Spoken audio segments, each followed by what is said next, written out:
கொஞ்சம் வெயிட் போடுறது எதுவுமே இல்லாமல் இருந்தக்கூடிய காலகட்டங்கள். எல்லாருமே அவங்க அப்படியே இருப்பாங்க. இப்போ ஏன் இவ்வளோ காரணம்னா, ஹோட்டல் ஃபுட்டு இருக்குல்ல. இப்போ ஹோட்டலில் வந்து ஒரு நாளைக்கு ஒரு வேளை சாப்பிடலாம், 2 வேளை சாப்பிட்லாம். இப்போ எல்லா விதமான வீடுகளிலுமே வந்து ஒர்க்கிங் பீப்புளாக இருக்கிறனால கண்டன நேரத்தில் சாப்பிடுவாங்க. இப்போ நீங்கள் பார்த்தீங்கன்னா 1 o'clock வரைக்கும் மிட் நைட்டில் கூட சாப்பிடக்கூடிய பர்சன்ஸ்லாம் இருக்காங்க. எல்லாருமே இருக்காங்க.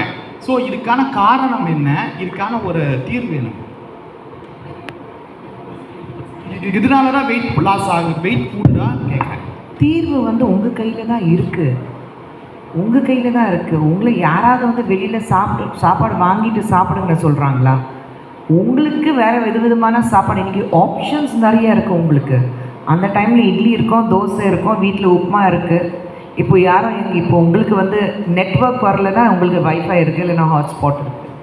அதே மாதிரி உங்களுக்கு இன்றைக்கி சாப்பாடில் வந்து 1000 தட்டு உங்களுக்கு வந்து ஒரு ஆப்ஷன்ஸ் இருக்குது. விதவிதமான சாப்பாடு உங்களுக்கு. ஸோ வேர்ல்டு ஓவர் என்னென்னா cuisine இருக்குது. It's easily available at your finger tips now. So you want to try everything.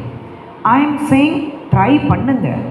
ஆனால் லைக் ஐ செட், உங்களுக்கு தெரியணும் எங்கே முற்றுப்புள்ளி வைக்கணும். நீங்கள் தினமும் வெளியிலேருந்து வாங்கி சாப்பிட்டீங்கன்னா வெயிட் போட தான் செய்வீங்க. ஏன்னா இன்னொன்று வந்து let us be very honest, home food மாதிரி வேறு எதுவுமே வராது உங்களுக்கு. ஏன்னா பார்த்து சமைக்கிறீங்க. அந்த காலத்துலேருந்து அம்மா அப்பா போட்ட சாப்பாடு தான், பாட்டி என்ன சமைச்சாங்க அது கொடுத்து தான், அந்த வீட்டில் காய்ச்சின நெய் தான் உடம்புக்கு நல்லது. இன்றைக்கி நீங்கள் நெய் வந்து என்ன சொன்னாலும் வெளியில் வாங்கினாலும் வீட்டில் காய்ச்சின நெய் மாதிரி வராது. ஸோ இது எல்லாமே இன்றைக்கி வெஜிடபிள்ஸை உங்களுக்கு ஃப்ரூட்ஸ் அண்ட் வெஜிடபிள்ஸை கலர்ஸ் இருக்குது, ஸ்வீட்னஸ் இன்ஜெக்ட் பண்ணுறாங்க, மேலே வேக்ஸ் ஓட்டுறாங்க, இல்லை ஜெனட்டிக்கலி மாடிஃபைடு வெஜிடபிள்ஸ் உங்களுக்கு இருக்குது. எல்லாமே அப்படி இருக்கும்போது the kind of fertilizers and the pesticides we use to control the grains and everything. So இது எல்லாமே இருக்கும்போது we need to bring in little changes in our lifestyle, which is important I think. இது உங்கள் கையில் இருக்குது. வேறு யாராவது blame பண்ணி பிரயோஜனம் இல்லை. நைட் 1 மணி வரைக்கும் சாப்பாடு இருக்குன்னா ஏன் 1 மணிக்கு சாப்பிட்றீங்க? சாப்பிட்றாங்களா மேடம்? எல்லாருமே சாப்பிட்றாங்க. அதெல்லாம் கேட்குறேன், ஏன் சாப்பிட்றீங்க? டிவி பார்த்துட்டு இருக்கீங்க, அந்த நேரத்தை வேறு வேலை இல்லை, வாய்க்கு ஏதாவது போனடே அங்கேருந்து இது கிடைக்குங்கடா, அந்த பிரியாணி நல்லாயிருக்கும், கொஞ்சம் ஆர்டர் பண்ணு.